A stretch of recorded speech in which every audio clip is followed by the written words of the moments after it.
Welcome, everybody, to another episode of the Hoosier Life. If I'm not mistaken, this is number 21. We are rolling. It's the first real snowfall of this winter in Bloomington. I'm not going to say of 2016, but of this winter late in 2016, we've got our first snowfall. Josh, we woke up. There was some snow on the ground. It was interesting to see, but winter's officially here. It's finals season. Basketball team had a nice break this week. Women's team had a great win last night. IU's going to another bowl game. It's a good time to be a Hoosier right now. Josh, we're almost done with our first semester. It's been a crazy week in Bloomington on campus with school and everything, but we still have a lot to talk about with the Hoosier athletics and football, basketball around the Big Ten. It's bowl season. Let's get right into it here. So as you all know, IU, now by head coach Tom Allen, will head into the Foster Farms Bowl out west to face Utah. I believe Utah is ranked number 19 in the country. They're no joke. Their few losses on the year were all close, all to very respectable teams. One of them, Washington, Josh knows very well, by a touchdown. They beat USC. This Utah team is experienced, and IU is going to be in for it. Just a couple things to note about Utah is they get to the quarterback, and they like to sack the opposing quarterback. That's a problem for Richard Lago. One thing I found interesting was Utah does not face the run. I think a stat I saw was of all the teams in the country, I think Utah has faced the fifth or sixth fewest amount of running plays this season. And I was trying to look into why that was, if that was just a weird coincidence, or if there was a reason for that.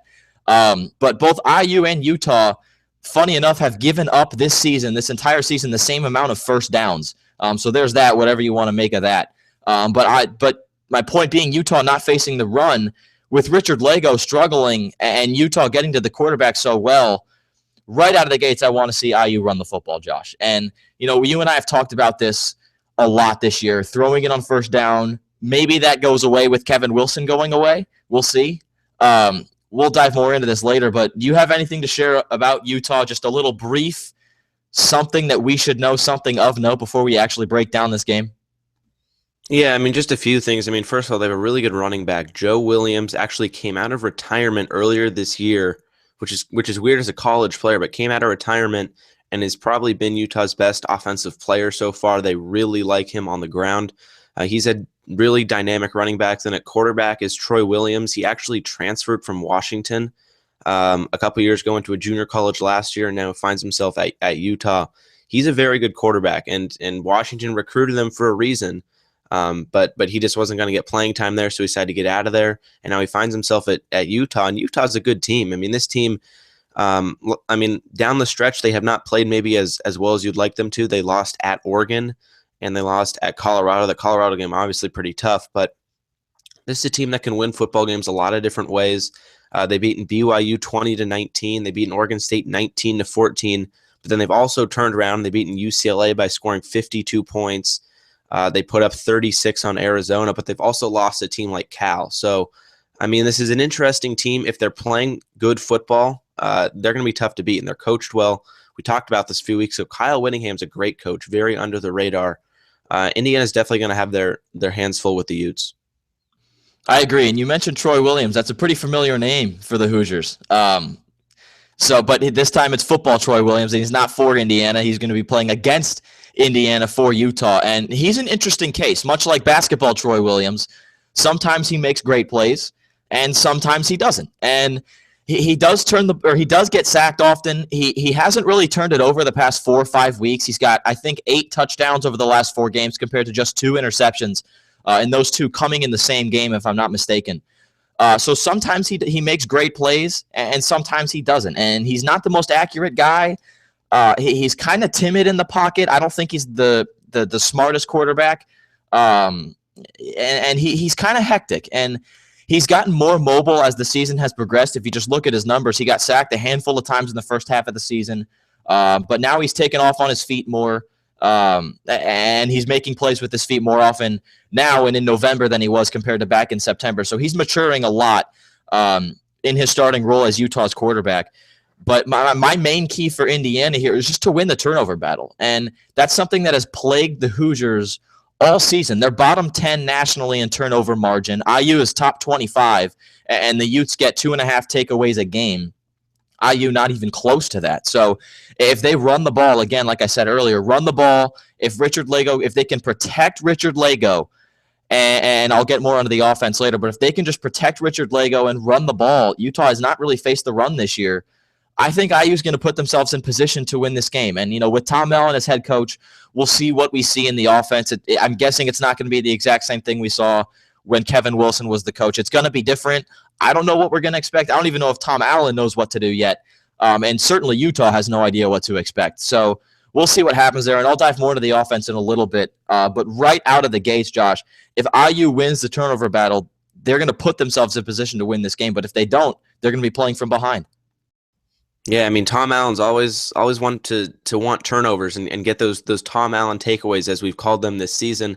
But I don't necessarily have a key for this game as much. I just have a question: is what is the offense going to look like? Because in Tom Allen's introductory press conference, he said we're going to run the ball, and he didn't really say all too much about what's going to be happening on the offensive side of the ball. All he said was we're going to run the ball. So I'm interested to see, are they going to just run it behind Dan Feeney like they have all season long?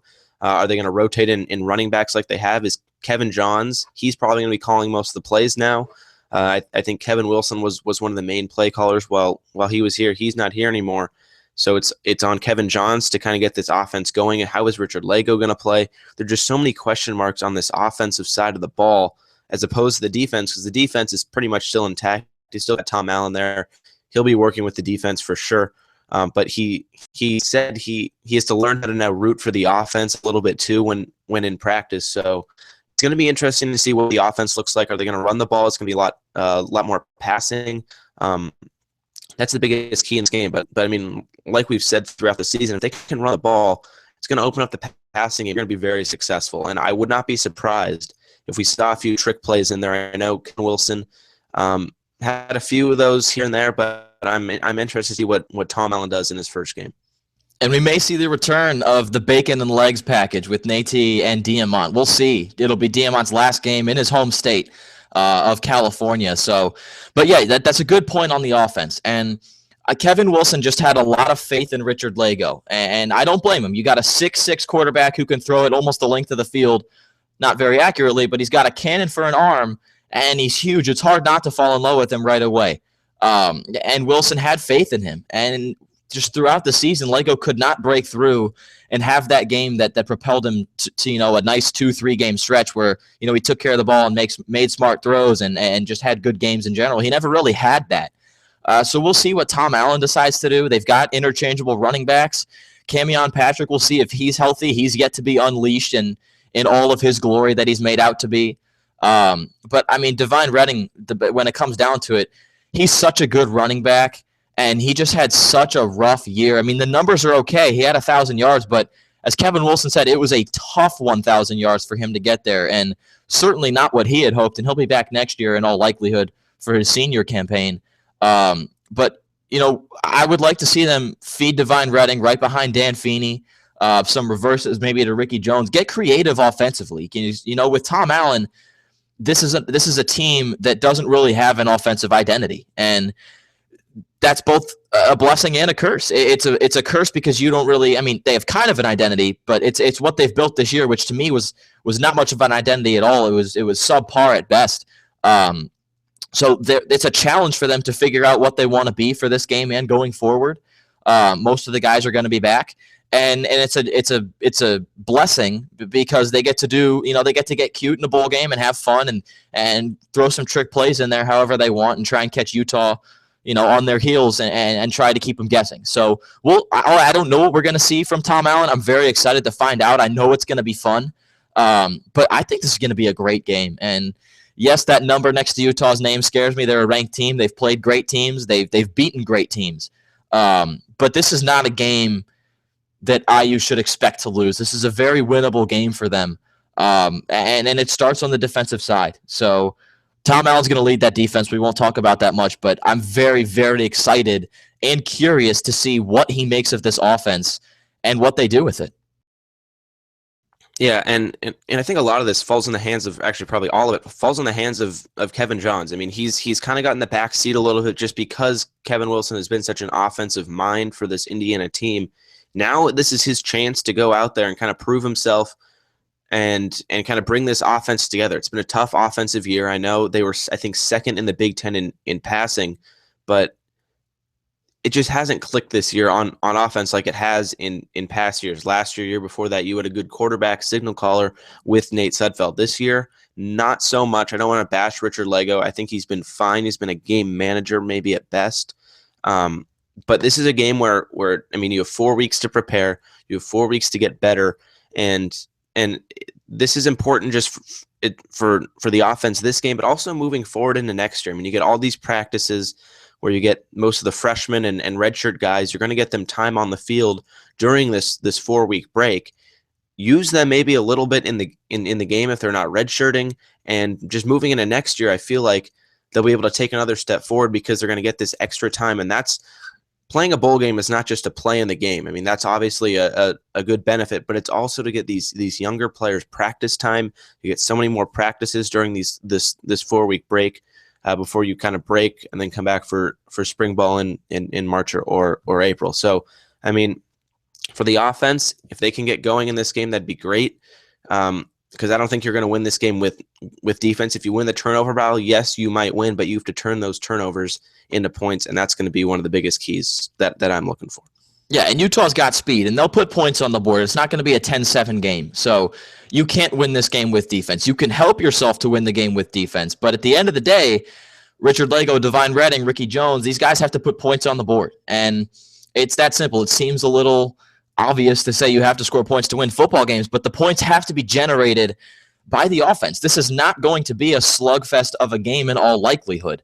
It's like I said, it's not going to be a 13-10, 10-7, 14-13 game. You know, I think both teams are going to score 20 plus, and you're not going to win the game if you can't get your offense to generate a couple of electrifying, a couple of good drives that you go, 80 yards. And we've seen that this year from Richard Lego and the offense. They haven't quite strung together a 4-quarter game this year, but we've seen them have flashes of 2 to even 3 quarters of great football, like against Penn State and quarters 2, 3, and 4 against Nebraska. That was very good football from both sides. And it's like you said, with the extra 4 weeks, looking forward in the big picture to get these freshmen and these sophomores extra practices, coaches love that. That's like the one thing that coaches of an Indiana or of a Utah love about bowl season. And you hear coaches say that all the time in these interviews.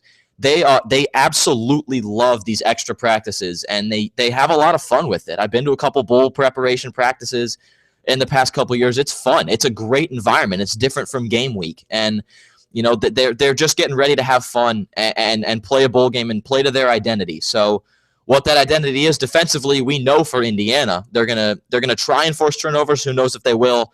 And they're not necessarily a bend but don't break, but they know their identity defensively. Offensively is going to be the question. What will they do offensively? Will Tom Allen take over? Will he throw bacon and legs back in there? I know we'd love to see it. I'm sure Xander's going to be vouching for it big time. But we'll see offensively. But at the end of the day, whatever they go with, it has to generate points, and they have to move themselves down the field. Yeah, I mean, like you said, this is not a slouch of a Utah team. They were really in the conversation for a Pac-12 championship and maybe even the college football playoff for most of the season. Washington might have kind of ruined that early in the season, and they lost a couple down the stretch. But, I mean, this is still a very good team. Indiana's going to have to bring their A game. They're going to have to play like they played against Nebraska, maybe not at the start, but from maybe second quarter on in that game, and play like they did for most of that game against Penn State. I mean, they've shown flashes of being a good football team. Now, this is the last game of the season. Got to lay it out all on the field, and I guess we're going to see what's going to happen. Yeah, it'll be a good one. And we're going to preview some more bowl games going forward later in the show, so make sure you stay tuned for that. And also, if you're listening to us live, frankly, if you're not even listening to us live, be sure to tweet at us any questions, comments you have. We'd love to interact with you. For those of you watching, Josh's Twitter handle is right there. He's at Josh Eastern, because Google Hangouts has not cooperated with me lately. It hasn't let me post my Twitter handle, but it's at M_Dugan44. And together we're at the Hoosier Life. So absolutely be sure to tweet at us any questions, comments, or anything you guys have to share. We'll read it. We'll talk about it on there. So moving on, we got to talk IUBB. They're in the middle of a dead week right now, just like campus is, getting ready for finals, but they get back to the hardwood this weekend. We're not necessarily going to preview that. There are 2 games left on their schedule that we could talk about, but we're going to try and get to you guys at least once before one of those. Butler and Louisville, that is. So we'll talk to you guys later about that, but we're just going to give a full-on a preview, really, and an update on what's going on with IU and the Big Ten in the middle of these cupcake games, if you will.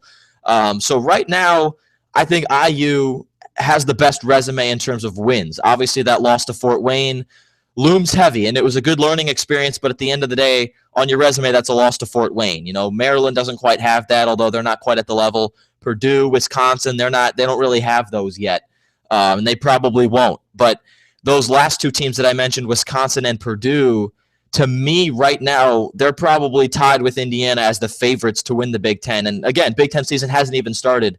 But Josh, do you want to remove any one of those 3 or add a 4th name to the pot, even a 5th name? There's 2. I think that's a definite top 3 right there, but maybe 2 other teams on the outside looking in are both of the Michigan teams. I really like Michigan State. I know they started off, they had such a tough schedule. They went all the way out to Hawaii, came all the way back to New York, all the way to Michigan, then down to the Bahamas. I mean, they've just racked up frequent flyer miles like it's going out of style. So I think they're going to get better as the season goes on. Miles Bridges is injured right now. I feel like he's going to come back. He's going to be the player we all thought he was going to be, and he kind of has shown that. But Tom Izzo is going to get this team moving in the right direction. Come late February and come March, this team's going to be playing good basketball. I like where they're going to be, or I think they're going to be towards that portion of the season. Another team is Michigan. I know this team is kind of off the radar a little bit. They just picked up a win against Texas at home. I know Texas is not a great team, but I just like the pieces that John Beilein has in place.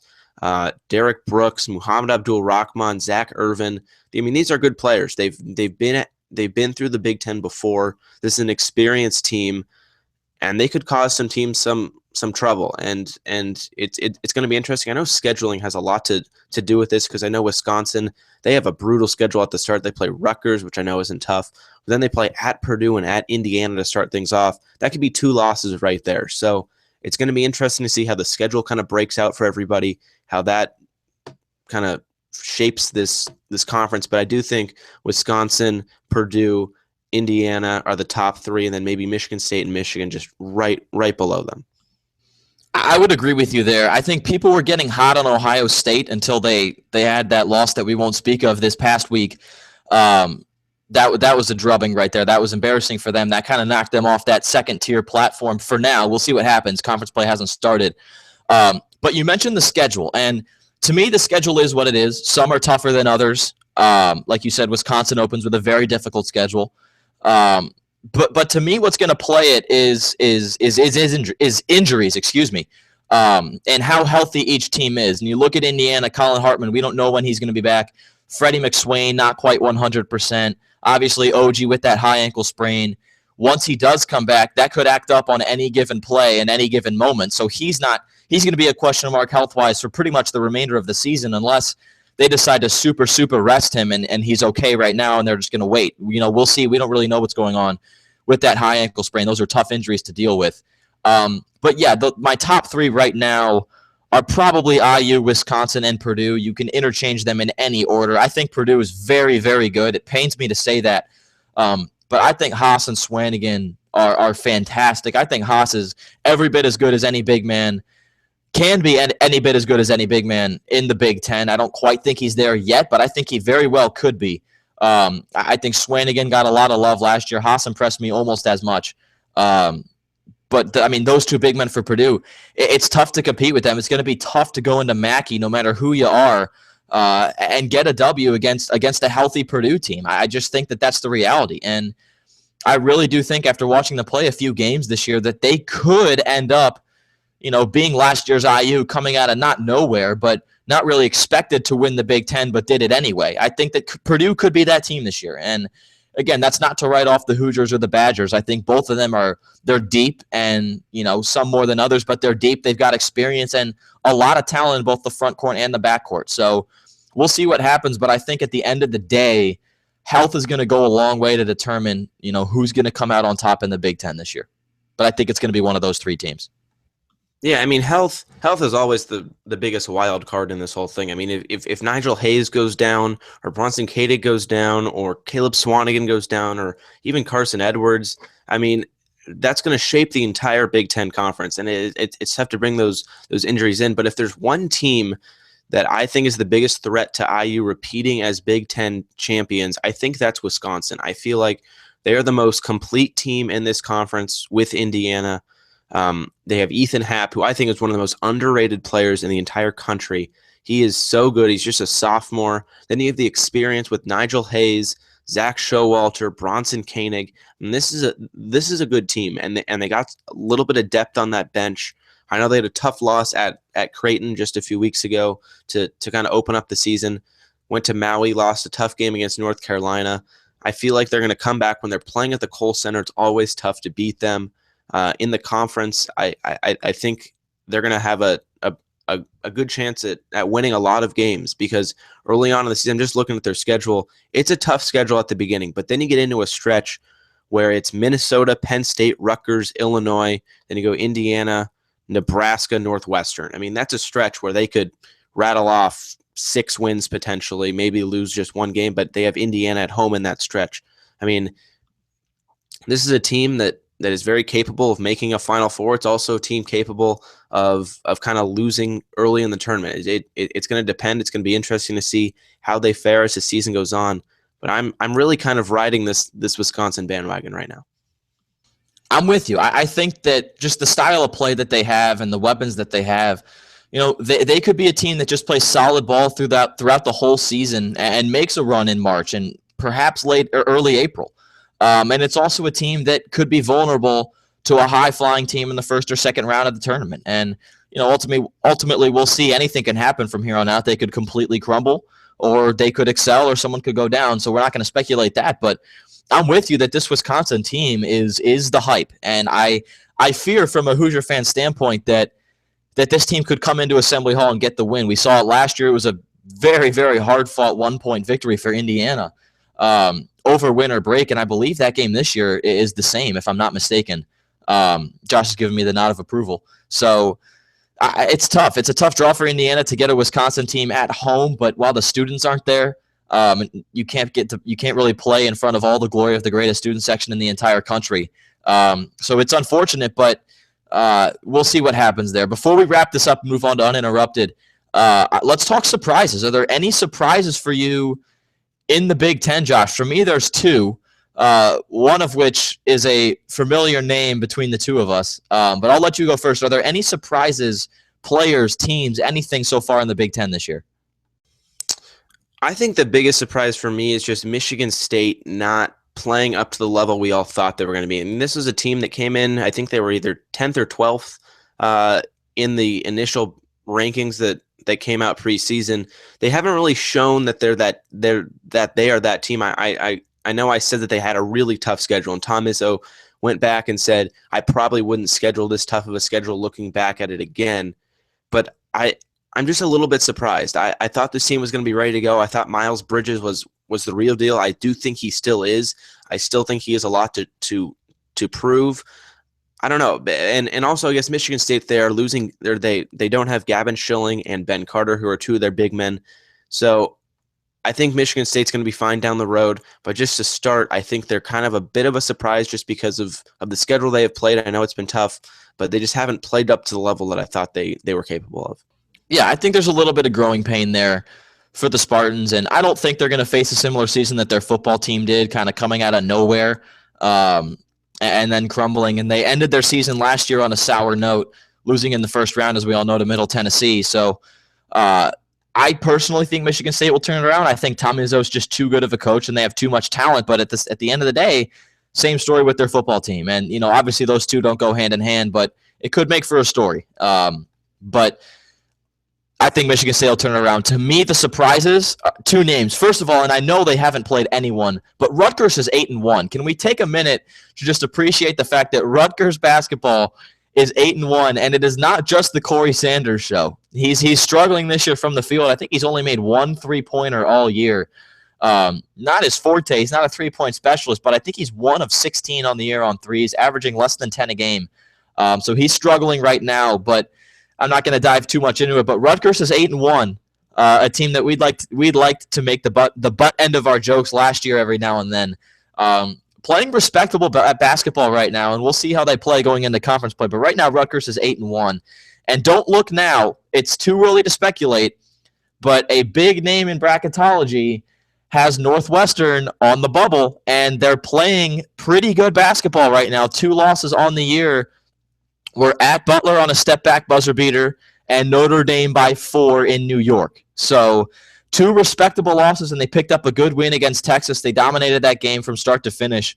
Texas struggling lately, but they have too much talent, and they're well-coached, so they may get it together. But if Northwestern can beat the Michigans and Ohio States and even sneak a win against Maryland or Wisconsin in the Big Ten and beat the teams that they should, they could be on the bubble come March. I think watching this team play, this could be the year for them. As you guys all know, Northwestern has never made the NCAA tournament despite hosting the first Final Four, which is quite odd. It's funny to me. But they've got the best team they've ever had, maybe in the history of the program, certainly since I've been alive. And I think that they have what it takes to do it. And their big man, their only big man, who's 6'8", it just got hurt, so that may hurt them. But don't look now. But Northwestern, as of now, according to one big name in bracketology, is on the bubble. I'm not going to speculate. I'm not going to jump ahead of ourselves, but I'm just saying this could be a very historic year for the Chicagoland area. Yeah, I mean, that's a dangerous team. I mean, I think Brian McIntosh is good. They have some pieces back from last year. They got a freshman out from Seattle and Isaiah Brown, who's been pretty good. So, I don't know. Maybe this is the year for Chris Collins and his Wildcats. It could be. We'll see how it plays out. But it's uninterrupted time. We're both kind of focusing on college football. Both have some interesting hot takes, one hotter than the other. One's kind of a rant, more or less, and one of them's an educated conversation. I'll let you guys guess at what that one is. It's usually the same every week. But, Josh, I'll let you start this one off. Thank you. So, I mean, we've gone through this whole season, and it's just been, what's the top 4 going to be? What's the top 4 going to be? And people have been arguing, oh, we need 8 teams. No, we do not need 8 teams. We need 4 teams in this playoff. There's no reason to expand. It's working. Everybody who wasn't a fan of the BCS says we needed a playoff. Well, you have your playoff. Just appreciate your playoff and just enjoy the football that's going to be played. I know everybody loves that FCS football tournament. I don't think you really need it, because if you move this to 8 teams, one, you're probably going to lose that conference championship game. And I know conference championship games are kind of BS because of what we got with Wisconsin and Penn State, but that was still a great game. And there's still something to winning your conference. And I know in an era where a Rose Bowl doesn't mean what it meant 10 years ago, winning a conference is still very important. You see it in basketball. They have their conference tournament. That's huge, and you win a regular season title. That's huge. In football with the divisions, though, you don't really get a clear-cut champion. And I think if you move this college football playoff to 8 teams, it's going to ruin a little bit of that. The quality of football is not going to be as good. I'm sorry, the 8 best teams are not as good as the 4 best teams.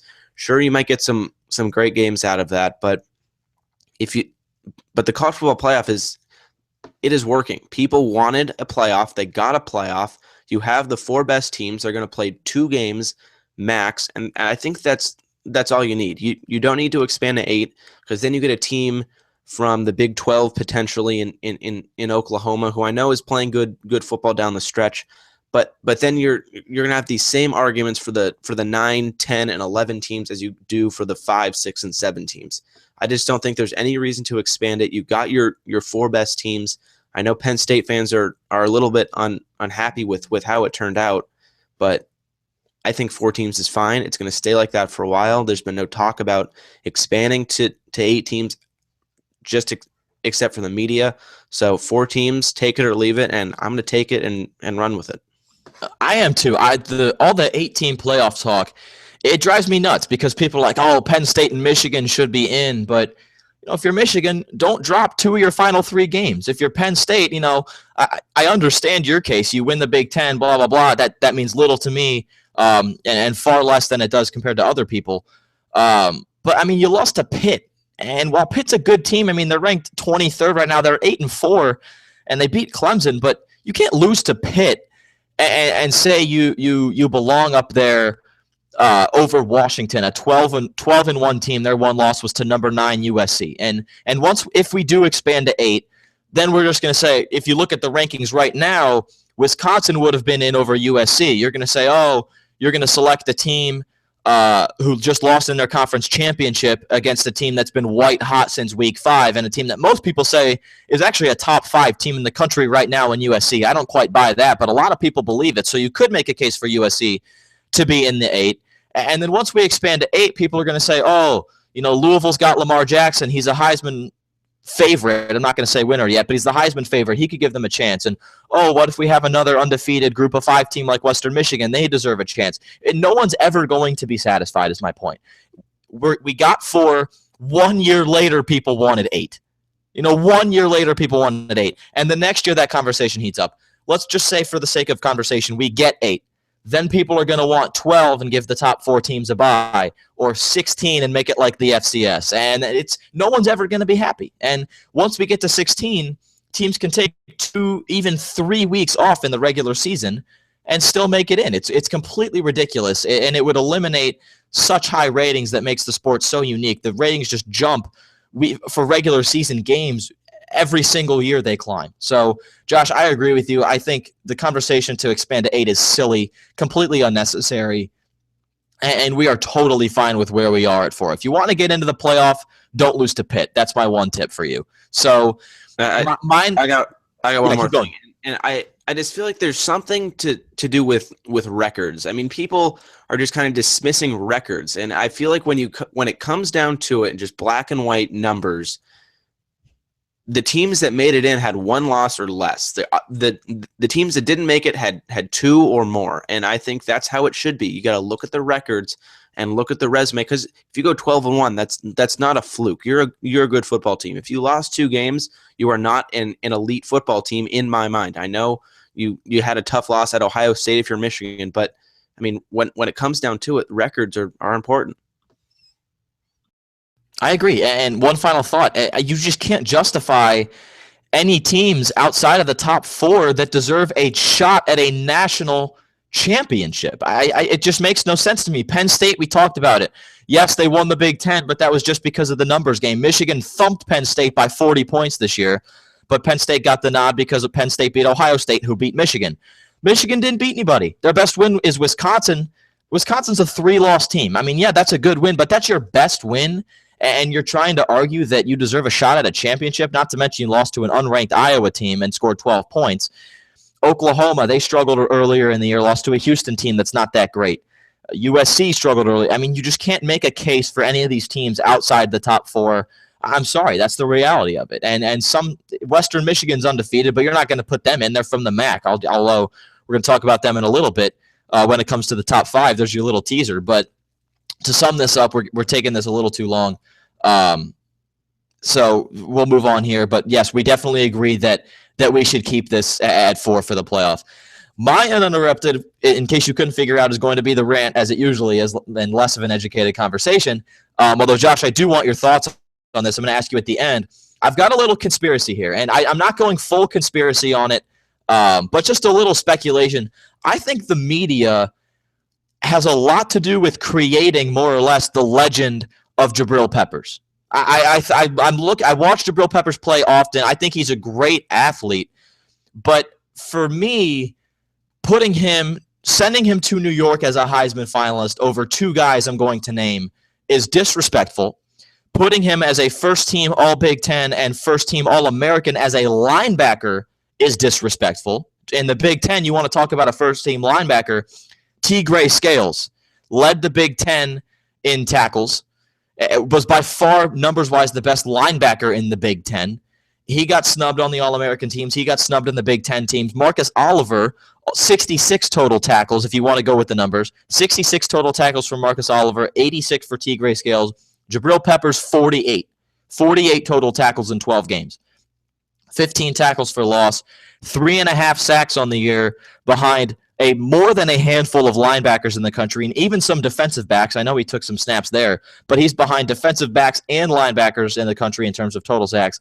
2.5 of those 3.5 were in the Big Ten. Those were his only conference sacks. They were against Michigan State and Maryland, so take that however you want. And he got his first career interception this year. And we're going to send this man to New York over Deonta Freeman of Texas, who broke the 2,000-yard barrier on the ground in 11 games, or Jake Browning, who is the quarterback of a playoff team, averages over 250 yards a game, has 42 touchdowns to just 7 interceptions, and you're going to throw in a guy he's an all-purpose guy, I'll give you that. If you want to throw him first team all-purpose, no argument there. He would be my vote too.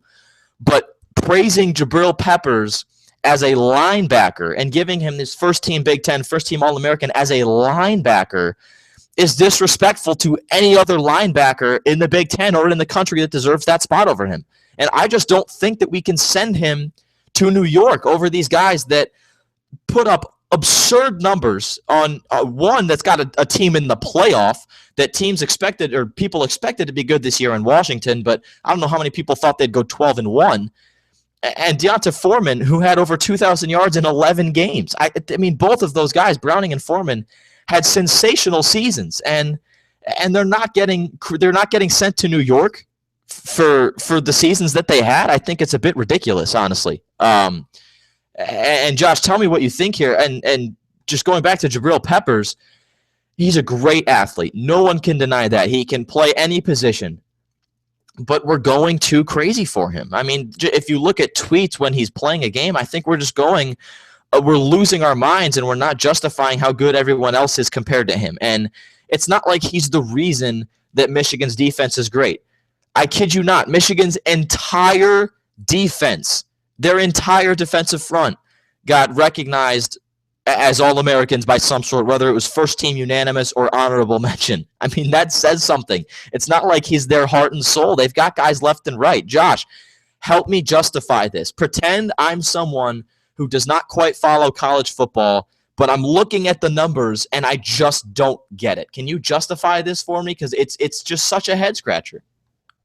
I mean, just from personal experience, I was at that Michigan IU game, and every time Jabril Peppers came on the field, or every time Jabril Peppers touched the ball, everybody in the stadium was on their feet. And I kid you not, this guy is electric. I know the stats may not be there to back him up, but you got to watch this guy play. I mean, he flies around. He is a freak athlete, and I think the reason why he doesn't have those numbers that maybe stack up with Tigre scales in terms of tackles is because this Michigan defense is not on the field all that much. Their offense churns a lot of clock, and that could be a reason why he's off the field for a good portion of the game.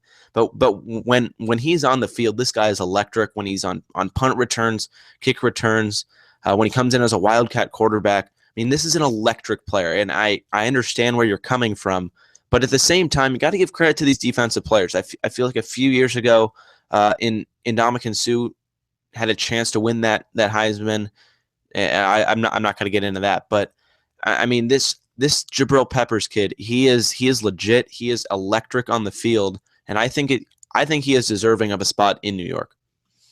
Yeah, I mean, I could understand New York more than snubbing these other linebackers that have had unbelievable years. And I haven't seen him play live, or I did see him play live last year when Michigan came to Bloomington.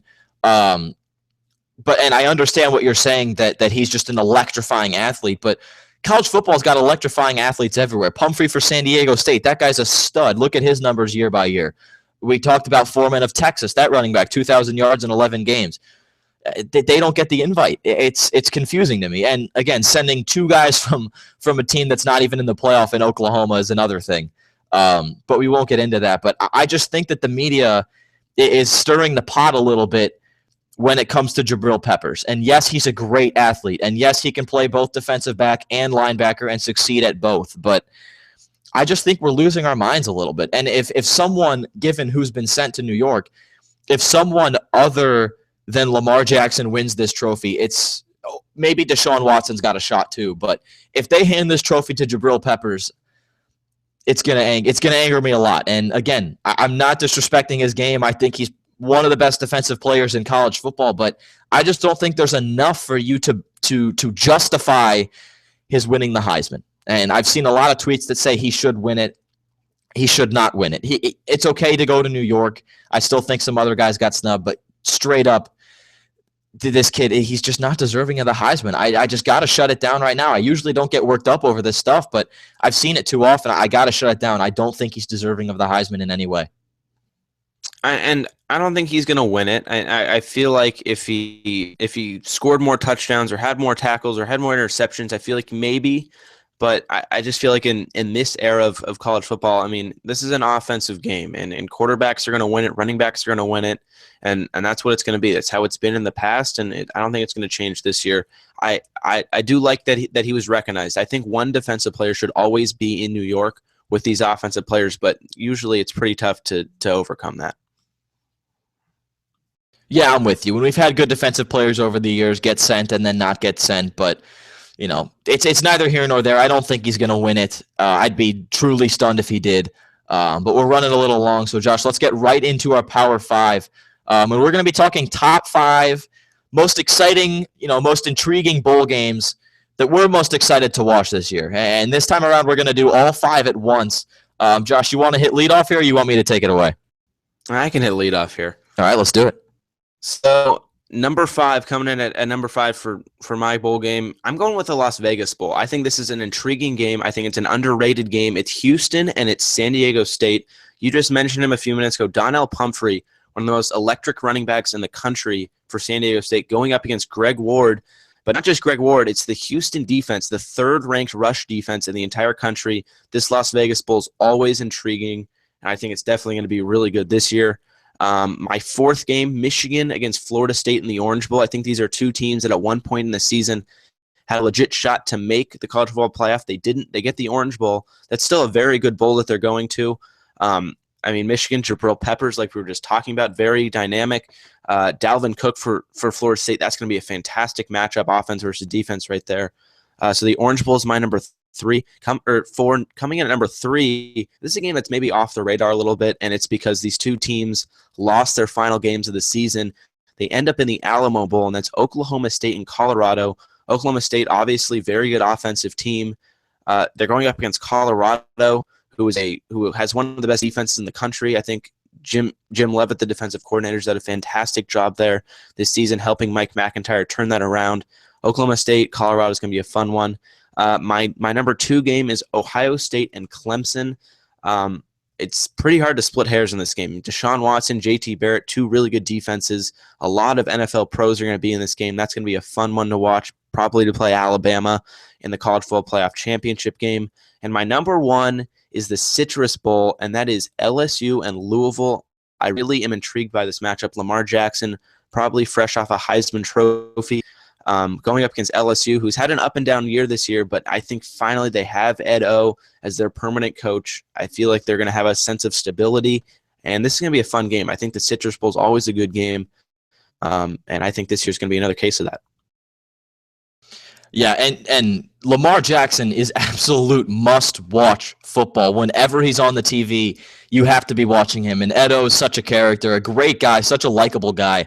Now the head ball coach over in Baton Rouge for the Tigers. So that's going to be a great game. I do not have it in my top 5. I went out there on one of these, and maybe 1.5 of these if you want to count number 5 as going out there. But my number 5 is Auburn and Oklahoma. I think Auburn is an interesting case. And as is Oklahoma, to be quite honest with you. They've got Baker Mayfield and Dede Westbrook going to New York for the Heisman ceremony. And those guys on offense versus Auburn, they've got the SEC's top rusher the weekend headed into the SEC championship game, and Cameron Petaway. And he's a great running back, a strong running back that he'll impress you if he does take the field. I know he's been banged up lately. He's missed a few games, and Auburn's got a much improved defense with a possible high first rounder in Carl Lawson on that defensive front, and they've got some good linebackers, another good defensive lineman too. That game could be fun. I don't think it's going to be epic, but I think it could be very, very fun to watch and a good football game. My number 4 is the same as you. Michigan and Florida State. I think this is going to be epic in every single way. I think it's going to be a slugfest. And if you want to pick an upset that's going to surprise people, that's got national relevance, I think this is the one. Because Dalvin Cook, to me, is one of the best running backs in the country, and I feel like no one's talking about him. I got the chance to see him play this year when they traveled to Louisville. Unfortunately, the Cardinals decided to take it to the Seminoles that game, and it was an absolute blowout. It was never close, and the Cardinal defense just had that Nole offense on a line the entire game. So I never really got to see Dalvin unleashed, and they had 3 guys wrapped around him at all times. But this dude is sensational. He is also must-watch TV as far as running backs go. And Michigan's Michigan. We know what we're getting from them. I think this is going to be a great game. Most people are picking Michigan. I'm picking Florida State to win it, so I think that's going to be a lot of fun. My number 3, and this one I'm most excited to watch just because of everything that's going on with it, not necessarily for the football, but Western Michigan and Wisconsin in the Cotton Bowl. Watching PJ Fleck play, I've watched a couple of their games this year. First of all, they have got electrifying players on the offensive end, quarterback, running back, and receiver. The head guy is Corey Davis at receiver. This guy is unbelievable. He is the real deal. And if there was a top 10 caliber team for Western Michigan to get set up against in the Cotton Bowl that they could win, or that they could defeat, it's Wisconsin to me. I think both teams are, first of all, very, very well coached. 2 fantastic coaches, top tier in the country as of right now, top 1 or 2 tiers. In PJ Fleck and Paul Christ. But I think this is a team in Western Michigan. They could trick Wisconsin on a couple trick plays. It's going to take a couple of hard-earned scoring drives to beat Wisconsin, and Western Michigan can put together those drives. You know, they played Big Ten teams, albeit not great Big Ten teams, and beaten them. But I mean, they're not that experienced, but they're talented. And in bowl games, you got to pick a couple games that you don't think are, that are out there, and this is one of them. And I think Western Michigan could do it. I don't know if they're going to, but I think they could, and I think it's going to be a lot of fun just to watch them play in the Cotton Bowl. I think it's going to be great fun. My number 2, this game's going to be epic. I guarantee you that. USC versus Penn State in the Rose Bowl, and not a lot of people had it going into this year. I don't know if anyone had this matchup going into this year. I think it's going to be back and forth. Both teams caught fire midway through the season and are on a rampage right now. Saquon Barkley and Trace McSorley for Penn State. They'll be making plays left and right. USC kind of flying under the radar after their 1-3 start. Now they're on an absolute tear. I think this game's going to be fireworks galore, and there's going to be a lot of points, I think, and it's going to light Pasadena up. This game is going to be lit, and it's going to be great fun. Must-watch TV in the Rose Bowl this year. Hopefully it'll be a little closer than last year, when Christian McCaffrey drubbed Iowa. But this one should be a lot closer, and it's going to be a lot more fun. And I hate to do this. I really, really do. But my number 1 is Ohio State Clemson. I hate to put a playoff game at number 1, but I think this game is going to be like USC Penn State, fireworks galore, great plays left and right, but just with more talented players. I think Mike Weber and Curtis Samuel and JT Barrett, they're better than Trace McSorley and Saquon Barkley and Raekwon McMillan. And Wayne Gallman, Deshaun Watson. I mean, you could drop names left and right for this game. I just think there are too many names. There are 2 fantastic coaches, too many talented players on both sides of the ball, and too much excitement not to mention this one. And I think it could be exciting. And both playoff games last year weren't that great. I worry about Washington and Alabama just because no one's really given Alabama a run for their money. Although, hey, you got to give Chris Peterson some credit. He did a great job with this team. They're talented. They're 12-1, and they've got almost a month to prepare for Alabama. So I hope it's close. I think it can be. I don't know if it will be just because I don't have evidence to back that up. No one's really made it close against Alabama lately. I mean, you got to play a near-perfect game. But Ohio State, Clemson, that game's more evenly matched. There's speed left and right. There are great defenders all over the place, 2 electrifying quarterbacks and 2 great running backs. So I think that game's going to be great fun, and that's my number 1.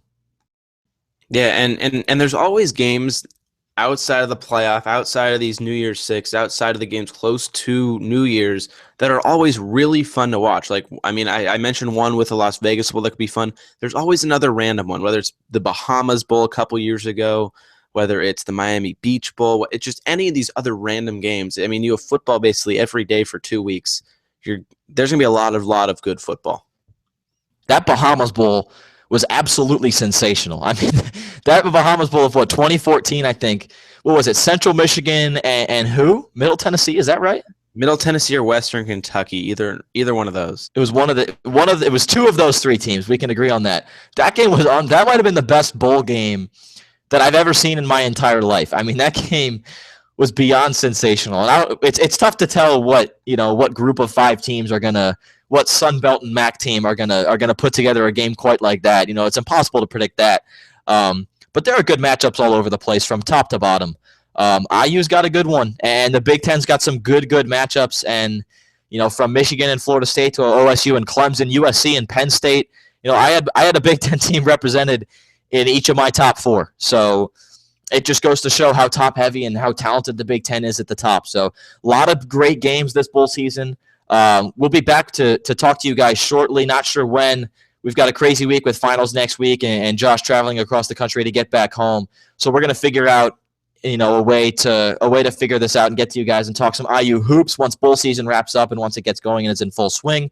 So keep an eye out for that on our Twitter page. Again, we are at the Hoosier Life. Give us a follow, tweet at us if you guys have anything to say, share, ask, whatever. We're open. We'd love to converse with you guys. So Josh, if you don't have anything else to add, that'll do it. This has been another great show. We ran a little long, but that's just because we had that much more fun than usual. Not to say we don't always have fun here, but this was a good one.